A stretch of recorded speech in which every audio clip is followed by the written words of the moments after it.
Every single day, we get up from bed and spend our entire day away from home in hopes of keeping the roof we have over our heads. But once we are done with our day of work, how we choose to relax and spend our time away from work is what sets us apart as individuals.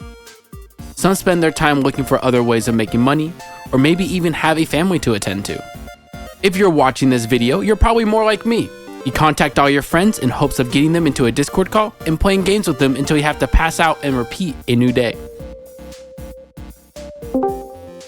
But deciding on what game to play for most friend groups can be pretty difficult. Some have their games that they play permanently, and some have hopes in replacing those said games for more variety. But there is a common issue that I've noticed that's not just in my group of friends, but in the gaming community as a whole, that these games do not last. These are often considered the flavor of the month. These games will often last you some amazing, solid play sessions with your friends, but oftentimes fall off rather quickly. These are your Phasmophobias, Lethal Companies, and possibly even right now, R.E.P.O, or for short, R.E.P.O. I'm here to take a deep dive into these games and try to understand as to why these games spike in popularity, oftentimes creating new trends in gaming, but lack the ability to stick around, and more importantly, is R.E.P.O any different? Sink, are you back yet? It's not fixing. Oh. Use this for your content. Oh God. Oh, I will. I like to call these current games the co-op indie horror genre, and they follow one huge theme, and that is replayability. And I guess horror, but ignore that for now. These games' entire pulling point is the replayability that is built into them, and the multiple new situations you can get yourself into to result in a huge funny factor. When you play these games for the first time, they are an unbelievable blast to play, especially if you put your friends in a horror themed world and a almost Gmod level of freedom with your character. The first game I can think of that really nailed this kind of excitement, at least for my friend group, was Phasmophobia. This game has a big theme around ghosts and spirits, which I think is different, but I'm not too sure. But regardless, the objective of the game is you and your group of friends explore a haunted location, oftentimes a home, a school, or an abandoned building. You explore these locations in hope of finding one room that is hiding the ghost and to discover what kind of ghost it is with the list given to you in game. There is a massive number of ghost types too. So you're going to need to use your tools that you have purchased before beginning your mission to narrow down the type of ghost it is. If you discover the type of ghost it is and complete the side objections that they give you, you're rewarded with more money for new tools to discover new types of ghosts. While taking the time to do this, you also need to keep your awareness on high alert. Because at what seems to be pretty random, the ghost can go in an anger state and chase you around the house and kill you. We come with dots. Oh! Oh! Oh! Oh! Ah! This kind of gameplay is a perfect setup for a funny factor between you and your friends, especially with proximity chat. There isn't much more of an enjoying feeling than hearing your friends scream from across the building, but the game does have some massive flaws, which led to its die out in the mainstream. It's the fun factor. This game is kinda ass. Remember when I mentioned you have to buy specific items to find specific kinds of ghosts? Well, what happens if you don't have the correct tools to discover that specific ghost? Can you still discover it? Nope. Dumbass. You have to lose, which slows your progress and make you more money.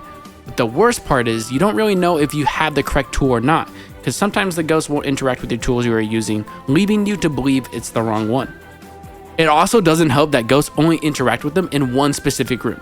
So some of these maps are massive and just hallways of doors, leaving you walking around looking like a jackass the entire time. And if you manage to complete these levels, congratulations, you get to do it again. And unfortunately, if the only enjoyable part of the game is actually interacting with the ghost to get the funny factor out of it, then what's the point? The majority of the time playing the game will be looking for ghosts and trying to find out what tools will work when they decide to. And after so long of playing the game, the scares become a little less scary over time and eventually being completely stale. And now your funny factor is completely lost and ruins the entire replayability of the game altogether. Alright, everybody lock in. Ooh, a whoopee cushion.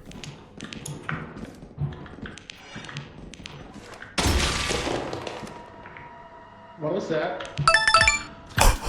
No. Did you see? Now Lethal Company, on the other hand, oh baby, we got a huge improvement here from the Phasmophobia, completely increasing the replayability of this co-op indie horror genre. And this game took off in the gaming community. Take the fundamentals of Phasmophobia and create a new way to collect money to make progress in the game, and you are in a much more active game. In Lethal Company, you are given the choice of what map you want to drop your group in, each with their own unique aesthetic and possible weather condition that change how you will move around the map. But most of the time, you're actually playing within a bunker or a building looking for possible treasure to pick up and take back to your ship for currency. But there is a huge new number of monsters you need to learn to make the best progress. Each monster has a unique gimmick you have to learn to avoid it from killing you and your crew. These new monsters and the brand new way of obtaining money make the entire building interactable. But even with these changes, it still felt like something was missing. For the time, Lethal Company is amazing, but while learning new enemies, you'll oftentimes die, and in both Lethal and Phasmophobia, when you die in these games, you're done for the entire mission. More often than not, a simple missed jump or a monster catching you will kick you from playing the game for 15 minutes or more. And top that off with pretty empty areas, similar monsters, and limited interactions in the world, you find yourself often expected to be alt-tabbed out of the game waiting for the next mission.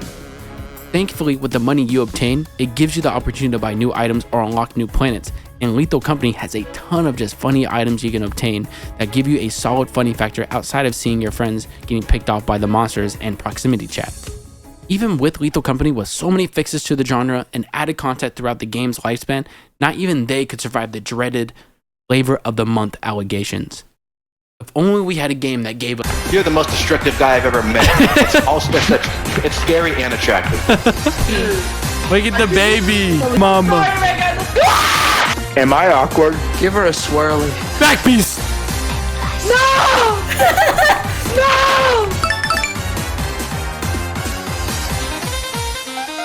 R.E.P.O almost feels like an absolute perfection of this genre. It fixes so many issues the genre previously had and simultaneously created a new core mechanic that should never be left behind. Mouth movement when you speak and soon to be added facial expressions to the game, we were given the blessing of having the funny factor always on the table with or without monsters to interact with. Mega, are you gonna play the game, you fucking pussy? Bro, there was a fucking monster by me, you asshole. But the most important aspect of this game, outside of just how funny it is to play with your friends, is that it's also just a really good game to play all together. In previous games, your only option with tools and items was mostly to pick them up and drop them. Very rarely on some of them do you have the option to actually use an item as a legitimate tool. And it's not because each one has some sort of special property, but because of a new mechanic. You are free to move each item as free as you want. He wants it. Dude, wait, where's Nurse? Camping. Dude, she's camping.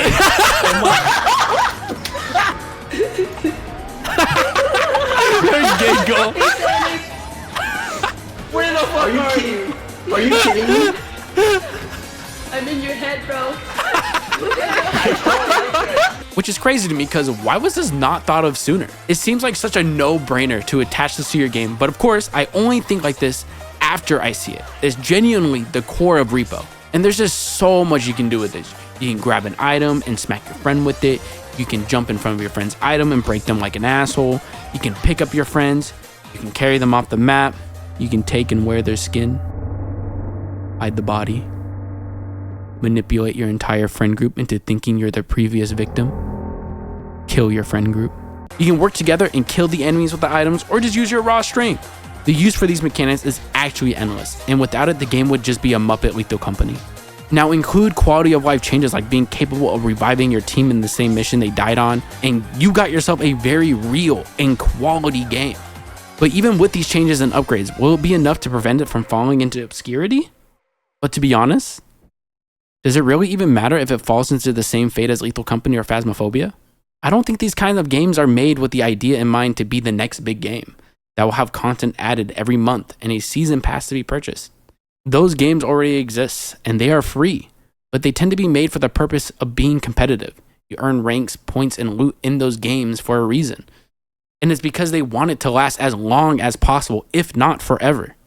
But games like Lethal Company, Phasmophobia, and R.E.P.O, yeah, sure, they cost $10, $20. But are you really spending $10 on a video game?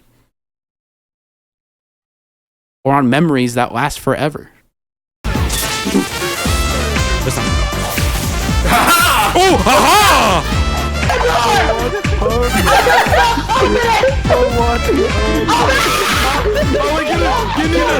Oh, you know, I think that's a What the fuck is... No! That character's broken! Why'd you have to shoot him from the fucking cart? You couldn't avoid it. No! Megan, you fat bitch. Oh, now you want me to use it. Bitch! Fuck you! I didn't know which way it was.